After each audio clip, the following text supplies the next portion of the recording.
In this lesson, we're going to discuss data redundancy.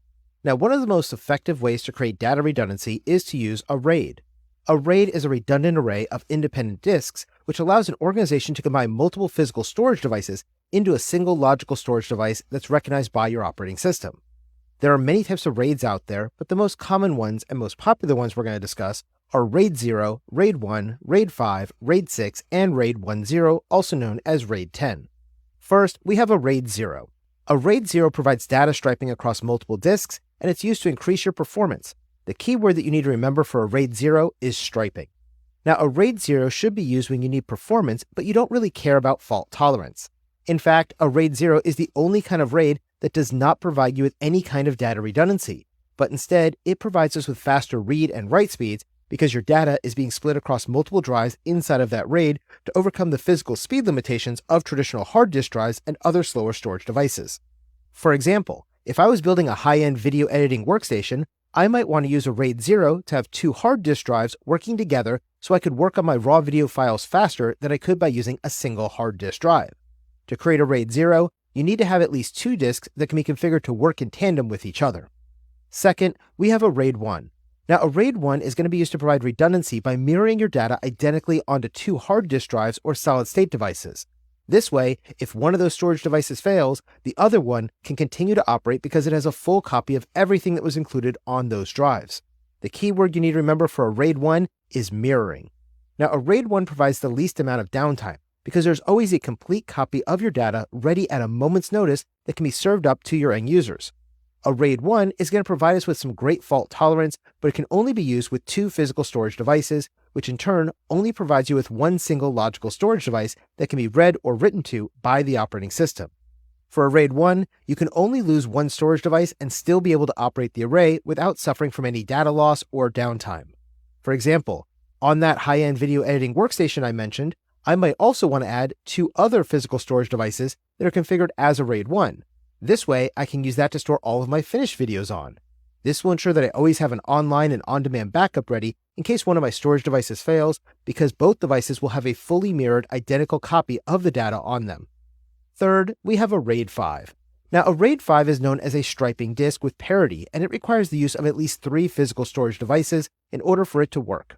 A RAID 5 will provide us with fault tolerance by striping the data across multiple physical storage devices, as well as writing the parity data across the disk array. The keywords that you need to remember for a RAID 5 is striping with parity.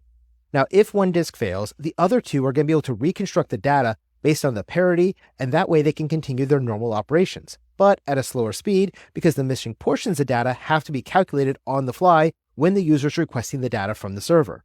So, if one of those drives fails, you can actually remove the failed drive, install a new drive into the server while the server continues to operate, which we call a hot swap, and then the server will rebuild the missing data onto the newly installed drive by calculating all those missing pieces by using the striped data pieces and the parity to calculate the missing data set.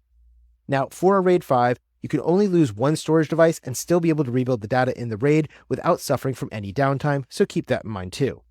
Fourth, we have a RAID 6. Now, a RAID 6 is a modified form of a RAID 5 that relies on the use of data striping across multiple storage devices like a RAID 5 does, but instead of having a single piece of parity data, we're actually going to have two identical pieces of parity data. I like to joke around and say that RAID 6 is one better than RAID 5, so instead of having one set of parity, we now have two sets of parity because it is one more than RAID 5. Now, to achieve this double parity, your RAID must have at least four storage devices contained within your RAID 6 array. Now, the benefit of using a RAID 6 over a RAID 5 is that you can now lose two of your storage devices and still be able to rebuild the data without suffering from any downtime. So it does give you some more resiliency and redundancy. Now, the keywords you need to remember for a RAID 6 is striping with double parity. Fifth, we have a RAID 10, also known as a RAID 10. Now, a RAID 10 or a RAID 10 will combine the advantages of a RAID 1 and a RAID 0 into a single RAID array. Essentially, a RAID 10 is going to be a striped array that contains two sets of mirrored arrays within it. This is why we call it a RAID 10, because it first mirrors the two sets of storage devices into a RAID 1, and then it stripes the data across both sets of mirrored storage devices using a RAID 0 configuration. So, RAID 1 plus RAID 0 gives us RAID 10 or RAID 10 as we write it out.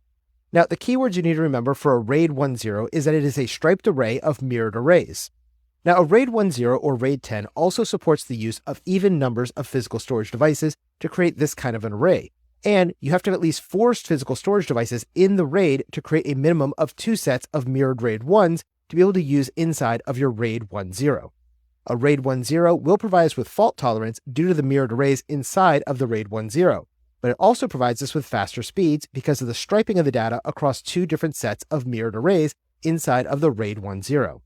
Now, a RAID 10 can support the loss of up to 2 of your storage devices and still be able to rebuild the data without suffering from any downtime, as long as the loss of the storage devices are not both located in the same mirrored array. So, if you lose one storage device from each mirrored set, that's fine. The RAID 10 will continue to operate without any issues, but you will have lost your fault tolerance capability if you lost a drive from each set of the mirrors, so you'll want to replace those failed storage devices as soon as possible.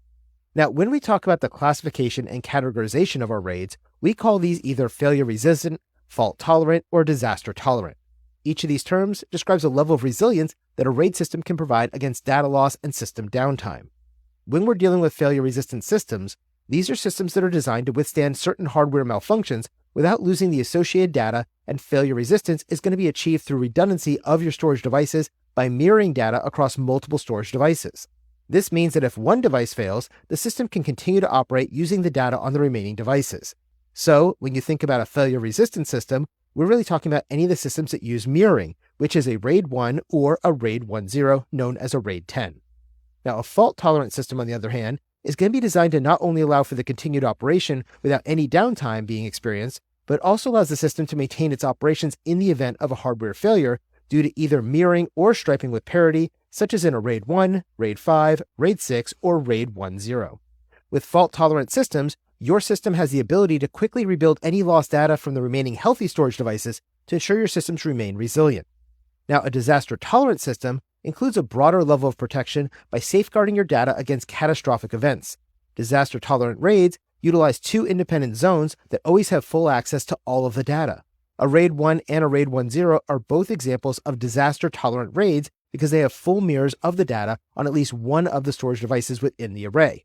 So remember, RAIDs are a great thing to use when you're trying to ensure you have a good redundancy of your data, both online and available at all times. A RAID is a redundant array of independent disks, which allows an organization to combine multiple physical storage devices into a single logical storage device that is recognized by your operating system. A RAID 0 is going to enhance the performance by striping your data evenly across 2 or more storage devices without any kind of redundancy to facilitate a high-speed access, but you're not going to have any fault tolerance. A RAID 1 is going to maintain an exact copy of the data, which is known as a mirror, on 2 or more storage devices to increase your read performance and ensure data integrity and availability even if a single storage device in the RAID fails. A RAID 5 is going to distribute data and parity information across 3 or more disks to improve the read and write performance while also providing fault tolerance. A RAID 6 is similar to a RAID 5, but it adds an extra parity block so that the data and double parity is going to be striped across 4 or more storage devices to help withstand the failure of 2 storage devices simultaneously without having any kind of data loss. A RAID 10 or a RAID 10 will combine the advantages of a RAID 1 and a RAID 0 by striping data across mirrored sets of storage devices to offer higher performance, fault tolerance, and improved data redundancy. By relying on the use of RAIDs, we can increase our overall availability when we're designing high availability systems for our enterprise networks.